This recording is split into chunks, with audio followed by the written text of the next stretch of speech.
Boa tarde, querido e querida irmã, que está aí conosco agora acompanhando na IPP-TV, a sua TV missionária. Estamos mais um programa Teologia Descomplicada. Nosso propósito, irmãos, é que o programa traga conhecimento de Deus para você de uma maneira descomplicada. Nosso tema de hoje é: para que você serve? Já parou para pensar nisso? Para que nós servimos?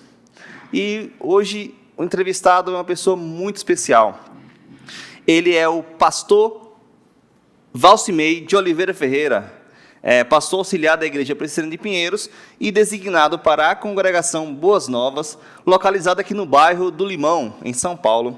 Ele é pai de 2 filhos e casado com a Cristiane.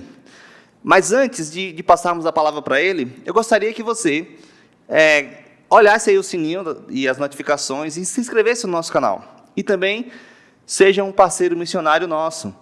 Compartilhe o nosso conteúdo para outras pessoas também possam aprender e conhecer da palavra de Deus. E que o Senhor te use grandemente para isso, tá bom?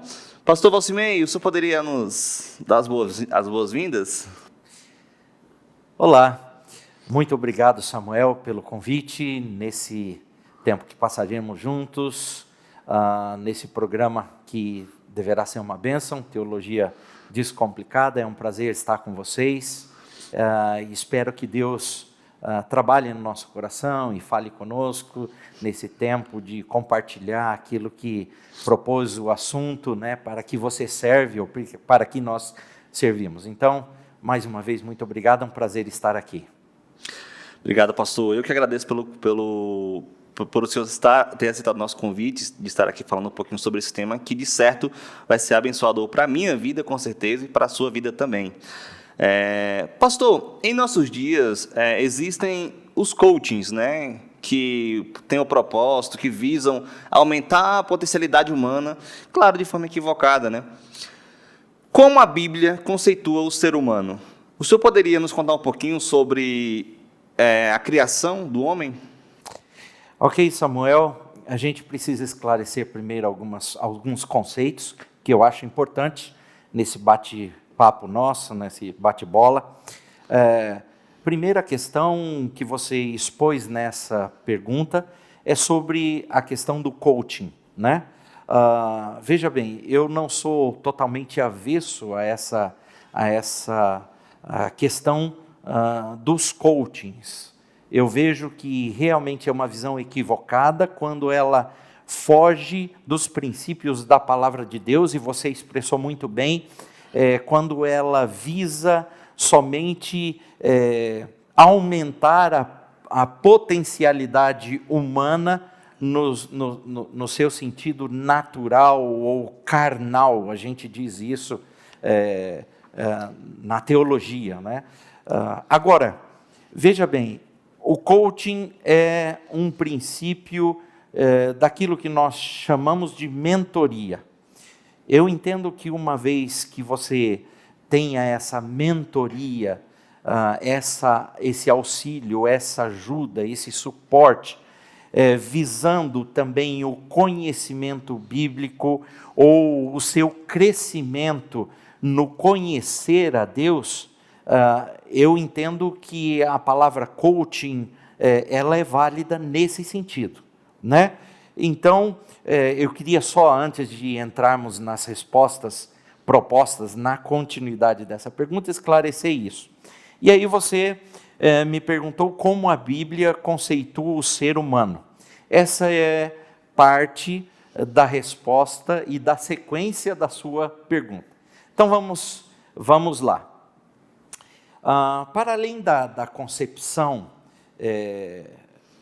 distorcida que trabalha essa questão da potencialidade humana desconectado de Deus ou independente de Deus, desde que você entenda que essa mentoria, esse coaching nos leve a conhecer a Deus, a gente passa então a entender o propósito pelo qual nós fomos criados, né? Por que existimos? E essa é a grande pergunta da humanidade. Para que eu vim, por que eu existo? durante todas as eras, essa tem sido uma pergunta que tem estado presente no coração humano. Pois bem, nós temos alguns princípios e algumas questões de por que nós fomos, então, criados e como a palavra de Deus caracteriza ou conceitua o ser humano. De forma simples, a gente tem que recorrer à Bíblia Sagrada, ou à palavra de Deus, e descomplicar um pouco aquilo que a teologia sistemática apresenta nos seus estudos teológicos, que a pessoa que nos assiste muitas vezes não compreende quando lê uma teologia sistemática ou algum comentário bíblico acerca da criação, da queda e depois da redenção. E a gente entende que essa matéria que nós estamos discutindo está relacionada dentro desse contexto da teologia. Gênesis 5, ela nos responde, e esse capítulo de Gênesis nos responde essa pergunta. Em primeiro lugar, um ser vivente criado à semelhança do próprio Deus. Essa é o conceito da existência do ser humano, né? Então, por que Deus criou o ser humano? Porque nós existimos, porque fomos criados à semelhança do próprio Deus. E aqui vale destacar que nós fomos criados, nós não pré-existimos como Deus. Deus é soberano e Ele já existe em todos os tempos, desde a eternidade. Agora, o homem, o ser humano, e homem no sentido de ser humano, não discriminando o sexo. O sexo, né? A gente está falando muito de gênero, hoje em dia se fala muito sobre gênero, então não diferenciando homem de mulher, mas o ser humano. Então, quando nós falarmos homem aqui, nós estamos nos referindo ao ser humano criado. Então, ele é criado por Deus. E qual o propósito? Para que ele foi concebido? Na verdade, quando Deus criou o homem deveria representar Deus, ou ainda revelar a pessoa de Deus. Esse é o sentido daquilo que está nos originais, lá no livro de Gênesis, capítulo 5. Ele usa duas palavras, tselem, que é imagem, e demut, que é semelhança. Mas, claro, o sentido geral é revelar a pessoa de Deus, revelar a glória de Deus. Em segundo lugar, por quê? Porque nós fomos criados e Deus nos fez com gêneros definidos. E agora sim, isso muitas vezes é polêmico dizer isso nesse dia, em momento em que a cultura, em que a filosofia quer enquadrar um homem num gênero aí neutro, né? A palavra não nos diz isso. A Gênesis ou a criação de Deus diz claramente que nós fomos feitos homem e mulher, macho e fêmea.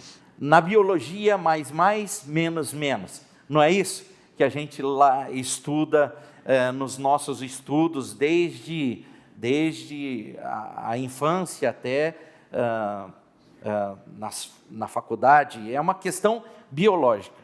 Em terceiro lugar, no sentido de representar a Deus, esse ser originalmente Deus criou com capacidades ou faculdades concedidas pelo próprio Deus de tomar decisões, fazer escolhas e etc. Todas essas características, veja bem, Samuel e meu querido ouvinte, foram lhes dadas no ato da sua criação pelo próprio Deus, né? E aí, respondendo à continuação da sua pergunta, que é exatamente 3 em uma. Primeira, falando sobre o coaching. Segunda, como a Bíblia conceitua o ser humano. E agora, contando um pouco da criação do ser humano. Para falarmos da criação do ser humano, ou melhor, não só da criação do ser humano, mas da criação de todas as coisas, você me permita, Samuel, começar pela morte. Por que começar pela morte? Parece trágico, mas a morte é a comprovação infalível da origem do homem. Por quê? Vamos pensar no homem mais sábio que existiu. Quem foi o homem mais sábio que existiu? Num conceito cultural, todos vão entender que a gente está se referindo a Salomão. E a Bíblia diz isso, que foi o homem mais sábio que existiu na terra. Ele mesmo, Salomão, escreve em Eclesiastes 12, verso 7, o seguinte: e o pó volte à terra, como o era, e o espírito volte a Deus que o deu. Bom, por que eu falei, vamos falar da criação do homem a partir da sua morte?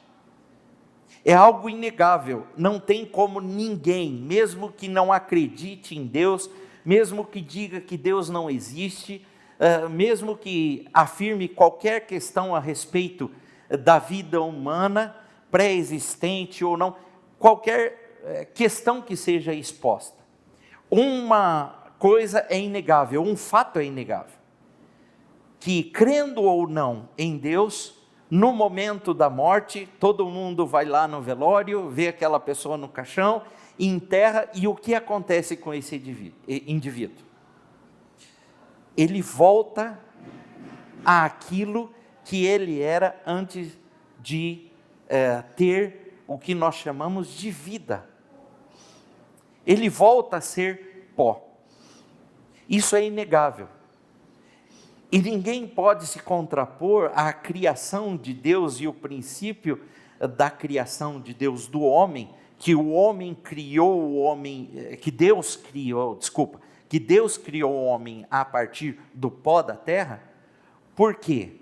Porque o final do homem é voltar para aquilo que o originou, de onde ele veio. Então, sobre a criação, nós recorremos ao Gênesis e vamos ver aqui, Deus criou todas as coisas e também criou o ser humano, a partir do quê? Do pó da terra, e soprou sobre ele fôlego de vida.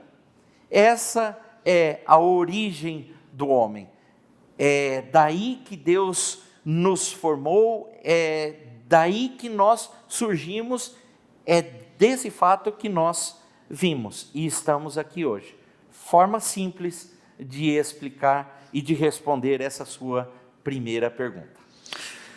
Nossa, sensacional. Partir da morte, né? O entendimento de que, de fato, foi criado através do pó e pelo pó e o sopro de vida, né? Legal, pastor. Isso é lindo, né? É muito lindo, é muito lindo. Isso é lindo. A criação como um todo é sensacional. Mas, pastor, indo mais um pouquinho a fundo, qual o propósito de Deus criar o homem? O homem, quando eu digo, também ser humano, né? Qual o propósito dele ao criar o homem? Ok. Eu quero citar aqui um teólogo chamado Wayne Grudem, escreveu uma teologia sistemática e eu gosto muito da forma como ele escreveu essa teologia sistemática. Você pode encontrar nas melhores livrarias, mas ele simplifica isso e expõe esse propósito de maneira bem compreensível. Mas tem uma frase que Wayne Grudem fala que me chama bastante atenção. Deus não precisava criar o homem, mas o fez para a sua própria glória. É interessante essa afirmação desse homem que corrobora com outras afirmações dos nossos documentos de confissão de fé, né? E a gente vai entender isso, quem é reformado vai se ligar agora à questão de Westminster, a confissão de fé de Westminster, os catecismos de Westminster, e lá, inclusive, tem a primeira pergunta do catecismo, que diz: qual a finalidade principal do homem? E a resposta é: a finalidade principal do homem é glorificar a Deus e gozá-lo para sempre. Então, qual o propósito de Deus criar o homem? A gente precisa destrinçar um pouco essa resposta. Primeiro, nós entendemos que quando Deus cria o homem, Ele não precisava criar esse homem. Deus não estava se sentindo só na eternidade. Deus não olhou para si mesmo e disse: nossa, que solidão eu vivo eternamente, eu preciso criar alguém para conversar comigo, Não era esse sentido. A criação do homem não foi para fomentar a solidão, ou, no caso de dar a Deus uma resposta daquilo que ele precisava. Deus não precisa de nada, Deus não precisa de mim, não precisa de você, Ele não precisa de coisa alguma, Ele basta em si mesmo. Mas quando Deus criou o homem, na verdade Ele tinha um propósito para além de ter alguém que tivesse comunhão ou relacionamento com Ele. Na verdade, Deus queria, através da sua criação, ou do ser vivente, ou do ser humano, poder partilhar com a criação daquilo que era a sua própria característica, né? E quando a gente fala de característica, a gente está falando de amor, a gente está falando de bondade, a gente está falando de carinho, a gente está falando de cuidado, a gente está falando de auxílio, de coisas que são naturais do ser de Deus, mas que Ele queria partilhar, ou seja, partilhar da sua própria glória com a sua criação. E por isso Ele cria o homem, né? É por isso que nós fomos criados. Esse é o propósito de Deus ao criar o homem. Interessante. E quando você falou sobre o Westminster, de fato, né, é bem claro, né, quando a gente lê a confissão, que é essa, né, a finalidade do homem é glorificar a Deus e gozá-lo eternamente. Sim. Mas, quando a gente olha o relato de Gênesis 3, pastor, acontece uma coisa muito grave, né, no ser humano com relação ao próprio Deus e essa conexão, essa unidade no sentido de essa comunhão com Deus, né? A gente olha que entrou o pecado no mundo. E a gente olha também, quando Paulo escreve em Efésios 2, como vive um homem que não tem Cristo, né? E aí eu pergunto para o senhor, quais foram os efeitos nefastos do pecado na relação do homem com o seu propósito dado por Deus? Samuel, nefastos e catastróficos, eu diria. Acrescentaria. Verdade. Se nefasto já não basta, vamos piorar um pouco a coisa. É verdade. A queda ou os efeitos do pecado trazem consequências eternas para o ser humano, né? Ou a criatura feita por Deus. Evidentemente, o ser humano continua sendo ser humano, mesmo depois dessa queda, ou da ação do pecado, ou da entrada do pecado. Vamos simplificar, e eu gostaria que você que nos assiste entendesse isso, da queda ou do efeito do pecado, né? Então, o homem não deixou de ser humano por conta disso. ele não deixou de ser criado por Deus por conta do pecado, né? Ele continua sendo uma criatura de Deus, mas o homem se distanciou do seu propósito, ou do propósito pelo qual, ou para o qual Deus o criou. E ele, depois do pecado, agora encontra-se afastado naturalmente desse propósito de Deus, ou do próprio Deus. A Bíblia, recorrendo à palavra de Deus, a Bíblia de novo, afirma que após a queda ou o pecado adâmico, não há justo nem sequer um. Por isso ele é nefasto, por isso ele é catastrófico. Porque a partir do pecado, a partir da queda do primeiro homem, e a gente chama esse primeiro homem de Adão, né? Ou homem, no sentido de ser humano, a partir dessa queda, a palavra de Deus diz que não há justo, nem sequer um. Isso está em Romanos 3,10, está no Antigo Testamento, já em Salmos 14, e depois repete no Salmo 53. Então não é só uma questão neotestamentária ou do Novo Testamento. A partir da queda lá no Antigo Testamento, o homem já cai em iniquidade, já está separado de Deus e já não tem justiça em si mesmo. Não é verdade?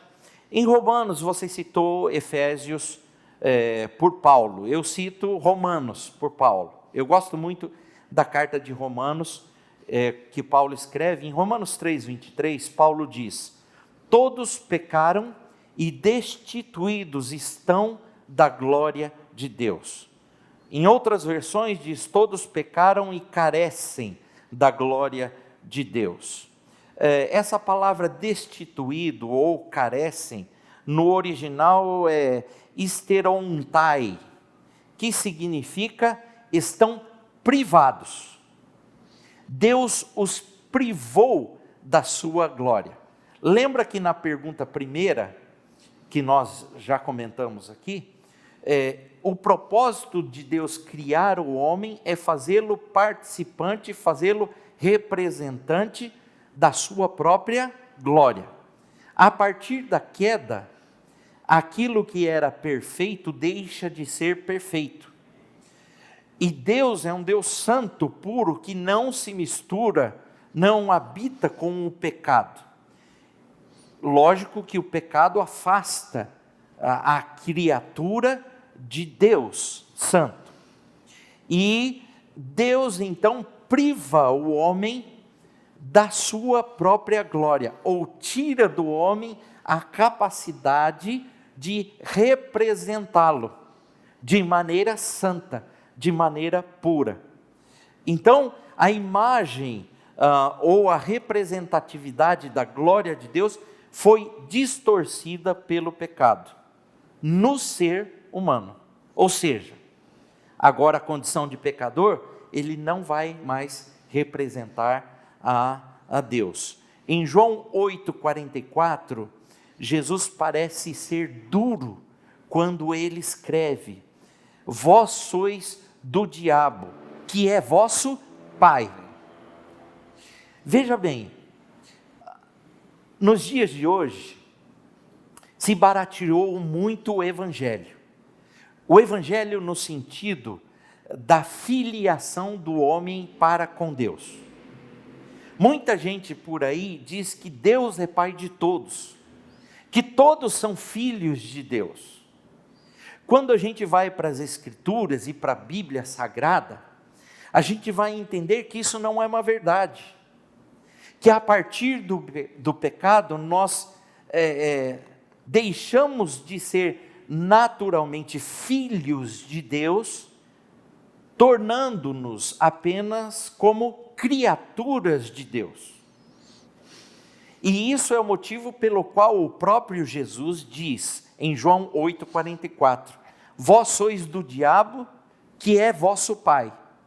O homem na queda agora maculado pelo pecado, e o pecado é afastamento de Deus, é tudo aquilo que é a transgressão da lei de Deus, o homem deixa de ser filho de Deus e nós passamos a ser tão somente criaturas de Deus, né?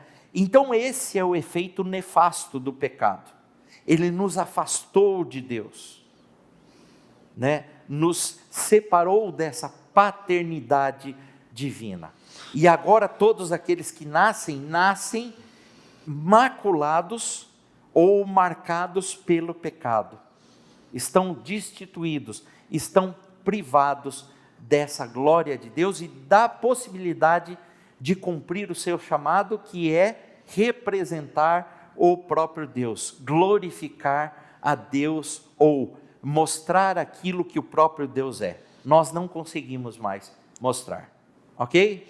Nossa, realmente o pecado trouxe muita problematização para o homem, para a natureza, e tem dois aspectos, pastor, em relação a isso também, que me marcam muito. Primeiro é lá de Romanos 5, né, que o Paulo vai dizer que o homem sem Deus é inimigo de Deus, né, porque quando ele fala assim, agora sois amigos, então, consequentemente, o homem sem Deus é inimigo dele.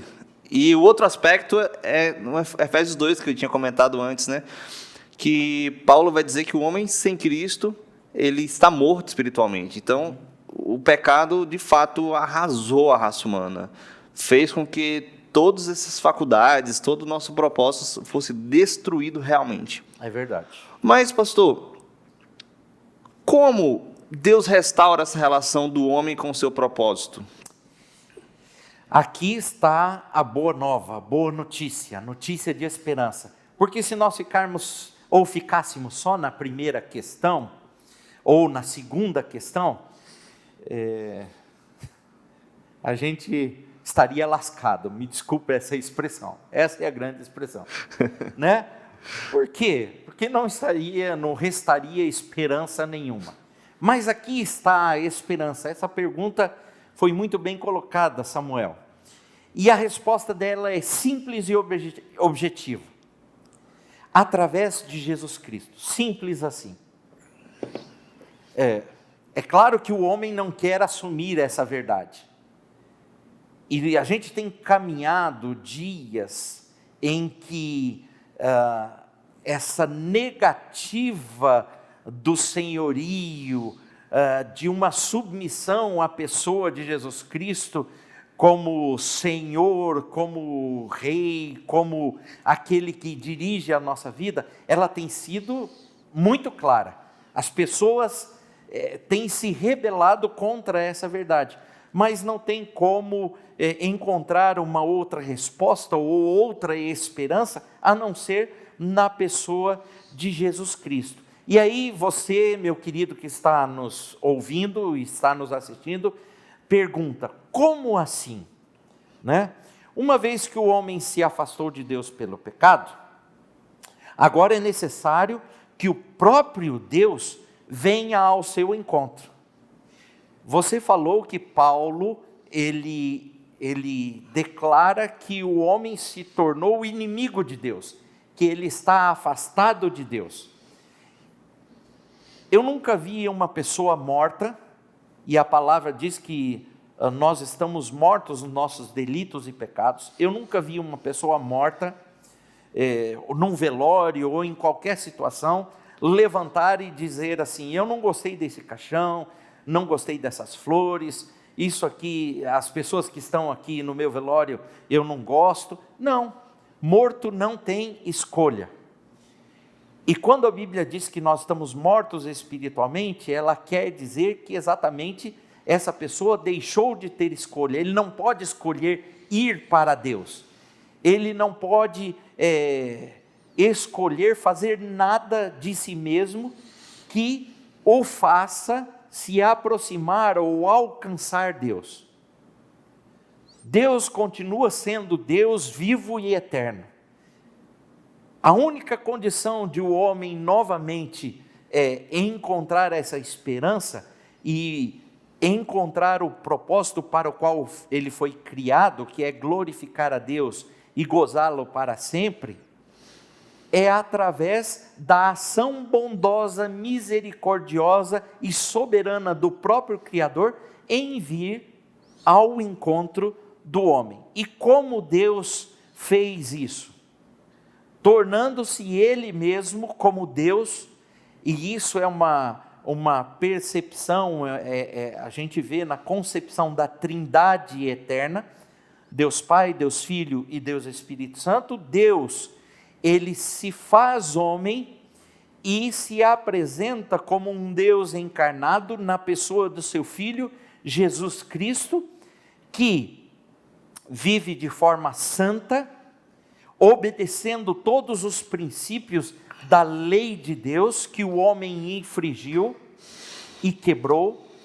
Jesus cumpre em si mesmo todas essas determinações da lei de Deus, vive nesse mundo, morre por conta desse cumprimento dessa lei, padece, sofre, vence a morte através da sua ressurreição, e assim conquista o direito de, através da sua própria vitória sobre o pecado, sobre a morte, sobre todas as coisas, de eleger ou alcançar para si aqueles que Deus determinou como pessoas ou seres humanos que Ele quer dar novamente vida, tirar da condição de morte, dando vida e fazê-los novamente, agora, representantes da sua glória. Então essa é uma resposta a essa pergunta. Espero que você tenha compreendido. E não só isso, né? Porque não termina só Deus fazendo os representantes da sua glória, mas também tornando eles como emissários, representando a sua glória, torna-os emissários dessa mensagem esperançosa para todo o outro ser humano, ou todo o outro homem criado, que está em trevas ou está condenado pelo pecado. Isso se chama discípulo, ou tornando outras pessoas discípulos e seguidores de Jesus Cristo. Como não amar esse Jesus Cristo, né? Como não amar esse Deus que se encarnou e se entregou por nós, né? E que essa verdade esteja sempre no nosso coração, né? Verdade. Eu acho interessante, pastor, a perspectiva sobre a natureza humana que Agostinho traz, né? Os 4 estados da natureza: antes do pecado, depois do pecado, com Cristo e na glória, né? Então, nesse estado em que a gente entende que Jesus é nosso único e suficiente Salvador, nós temos a capacidade de não pecar, porque agora nós estamos mais algemados ao pecado, né? Somos servos de Cristo, lá no grego doulos, né? Escravos de Cristo. E me permita uma parte a essa sua colocação. Mesmo quando acidentalmente nós pecamos, a palavra diz que esse mesmo Jesus que venceu sobre o pecado, nos advoga e nos absolve das consequências desse pecado. E é bonita a imagem, a pintura de que nós não estamos mais manietados, aprisionados por uma corrente de morte, mas somos vivificados pelo poder de Jesus Cristo. E Ele perdoa as nossas transgressões, mesmo quando nós incorremos ou caímos nelas, né? Então nós temos um justo advogado, um representante suficiente para nos dar a justificação requerida por Deus na sua própria lei, mas também de perdoar as nossas iniquidades quando assim cometemos, depois de sermos justificados. Isso é interessante. Glória a Deus pela sua ação redentora para o homem, né? Que sem Deus nós estávamos realmente perdidos como um carro descontrolado em direção ao precipício, né? Ao precipício, é verdade. Pastor, Jesus traz uma perspectiva. O senhor pincelou um pouco sobre isso já, mas eu queria aprofundar mais um pouquinho sobre esse entendimento aqui. Jesus traz uma perspectiva interessante ao convocar seus discípulos a realizar a sua missão. E o apóstolo Paulo também traz um aspecto importante do cristão, quando ele quando ele nos chama de embaixadores de Cristo. Na prática, como devemos cumprir estes propósitos? Ok, vamos por partes, né? Em primeiro lugar, Jesus realmente traz uma perspectiva interessante ao convocar os seus próprios discípulos a realizar a sua missão. E aqui a gente não está restringindo os discípulos aos 12. Nós estamos falando aqueles discípulos conquistados através da sua morte, da sua ressurreição, da sua vitória na cruz. Ou seja, todos aqueles que confessam a Jesus Cristo como Senhor e Salvador passam então a ser seus discípulos. Mas Jesus estabelece essa perspectiva de forma clara, e eu gosto muito nesse ponto de discipulado, ou de discípulos, seguidores de Jesus, aquilo que o próprio Jesus Cristo demonstra no Evangelho de João, em vários capítulos. Posso citar alguns. João 8, por exemplo, capítulo 8, verso 31, João capítulo 13, verso 35, João capítulo 15, do verso 8 a 14. Ali o próprio Jesus expressa claramente a perspectiva, ou a sua perspectiva, quanto a ser seus discípulos, né? E depois, no Evangelho de Mateus, capítulo 28, Jesus culmina esse chamado de discipulado com o conhecido comissionamento. Ele comissiona os seus discípulos ao chamado de fazer outros discípulos, né? E o que é? Nada mais é do que manifestar a glória de Deus, o propósito de Deus através dessa boa notícia. Isso é evangelho. Evangelho é boas novas, é boa notícia, né? E qual é a boa notícia? Da reconciliação e da representatividade desse Deus aos homens afastados pelo pecado, que é aquilo que a gente comentou um pouco na questão anterior. Paulo vai chamar isso, e aí você colocou na continuidade da sua pergunta ou da sua questão, Paulo vai chamar isso de embaixadores de Cristo, né? Hoje a gente tem a diplomacia, né? O Brasil tem diplomatas que representam o Brasil em países diversos. E é interessante que onde está o embaixador, onde está o diplomata, onde está o representante daquele país, ali está a bandeira daquela nação.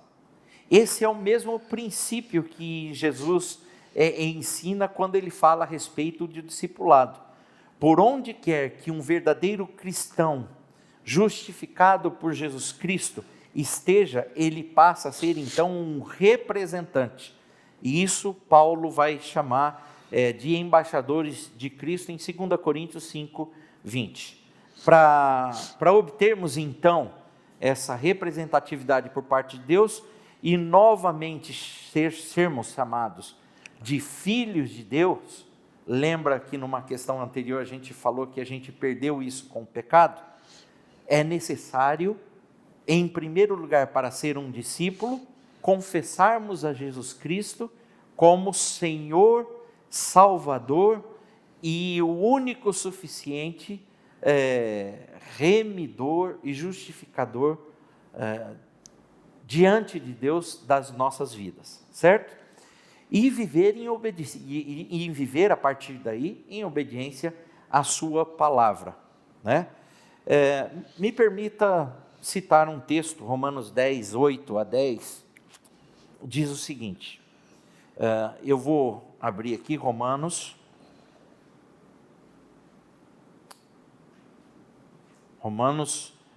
10, do verso 8 a 10. Porém, que se diz? A palavra está perto de ti, na tua boca e no teu coração. Isto é a palavra da fé que pregamos. Verso 9. Se com a tua boca confessares Jesus como Senhor e em teu coração creres que Deus o ressuscitou dentre os mortos, serás salvo. Isso aqui é uma síntese do que a gente vem falando até agora. Por quê? Com o coração se crê para a justiça. E com a boca se confessa a respeito da salvação. Então, esse texto e a palavra de Deus sintetiza o que acabamos de falar. O que é necessário para ser um discípulo de Jesus, né? Como nós nos tornamos esse discípulo e realizamos essa missão? Em primeiro lugar, confessando a Jesus Cristo, em primeiro lugar, aliás, crendo no nosso coração e confessando com a nossa boca o senhorio de Cristo em nossa vida. Após essa experiência de transformação, viver em obediência à sua palavra. E o que a sua palavra diz? Que nós devemos agora sermos embaixadores, representantes. Nós devemos ser anunciadores dessa verdade de vida, de libertação, de justificação. Essa é a nossa missão. Esse passa então a ser o nosso propósito. Que bênção, que bênção. É incrível realmente. E a igreja em si, ela deve estar sempre preocupada, né, em fazer com que a missão, o Evangelho de Jesus Cristo, seja pregado, né?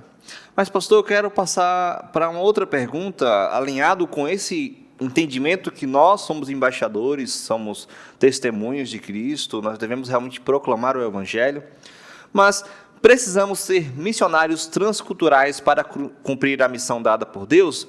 Como o senhor poderia nos ajudar, né, nos aconselhar a cumprir nosso propósito nesse mundo, independente de onde estivermos?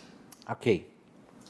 Primeira pergunta, precisamos ser missionários transculturais para cumprir a missão dada por Deus? Não necessariamente. Por que não necessariamente? Porque a partir do momento que nós fomos justificados, que nós fomos dotados pela vida de Deus novamente, que nos tirou da condenação da morte eterna e nos deu vida e a vida do próprio Deus, nós passamos a fazer parte daquilo que nós chamamos da igreja ou do corpo vivo de Cristo. E a gente precisa entender um pouco esse conceito. Nós passamos a fazer parte de uma grande família, que não está limitada ao Brasil ou à igreja XYZ, mas ela está limitada a todos aqueles seres humanos que compreenderam, receberam por fé esse chamado de Deus para se tornarem, através da adoção, filhos de Deus, certo? Justificados pela pessoa de Jesus Cristo, né? Através da morte de Jesus Cristo. A partir desse momento que nós fomos feitos corpo de Cristo, Deus nos dá direcionamentos, Deus nos dá a palavra de Deus, chama isso de dons, ou nos designa para efetuarmos serviços, ou obras, ou propósitos estabelecidos pelo próprio Deus diante de toda a sua criação e na face da terra. E aí, nem todos, dentro desse conceito de família e de igreja, serão chamados para sair do lugar onde estão, para irem para outras nações transculturais ou para outra cultura. Nem todos têm esse chamado. Deus, certamente, talvez de você mesmo que está nos assistindo, ou de mim, tenha um propósito que nós sejamos esses emissários, esses embaixadores, esses representantes, no lugar onde nós estamos. quer seja na sua família, quer seja no seu trabalho, quer seja na sua escola, no seu bairro, na sua cidade, no seu país, ou Ele enviará você a outras nações para ser esse proclamador ou esse representante da sua glória. Então, não necessariamente precisamos ser missionários transculturais. Agora, para algumas pessoas, eles precisarão ser, porque eles precisarão obedecer a esse chamado de Deus. E aí fica a título pessoal de entender, conhecer a Deus, para saber em si mesmo qual é o seu propósito, ou o propósito de Deus para a vida de cada um. Isso é trabalhado por Deus a nível pessoal, não a nível coletivo, né? E eu entendi aqui, e eu quero transcrever essa pergunta, ou a continuação da pergunta: como o Senhor poderia nos ajudar a cumprir nosso propósito nesse mundo, independente de onde estivermos? Eu quero transferir esse Senhor não para mim, não para o Valcimei falando, ou o pastor Valcimei, mas para o próprio Deus, o Senhor Deus. Como Deus poderia nos ajudar a cumprir nosso propósito nesse mundo, independente de onde estivermos? Parte dessa resposta já foi dada naquilo que eu falei anteriormente. Por quê? Porque essa resposta de como o Senhor poderia nos ajudar vem de um relacionamento íntimo, de mão dupla, Deus falando contigo, você falando com Deus, através, quando Deus fala conosco, Ele fala através da palavra de Deus, ou a Bíblia Sagrada. Certamente Deus vai revelar a você, através daquilo que Ele implantou em você, ou aquilo de Deus que está na sua vida, chamado Espírito Santo. Através da ação do Espírito Santo, Ele vai revelar a você qual o seu propósito, qual o seu chamado. E isso vem e parte do estudo e do conhecimento da Bíblia. Como eu, Valcimei, posso te ajudar? Dizendo para você, em primeiro lugar, tenha um relacionamento de intimidade, de profundidade com Deus. Em segundo lugar, estude muito a Bíblia Sagrada, porque a Bíblia Sagrada é a forma de Deus se manifestar e falar com você.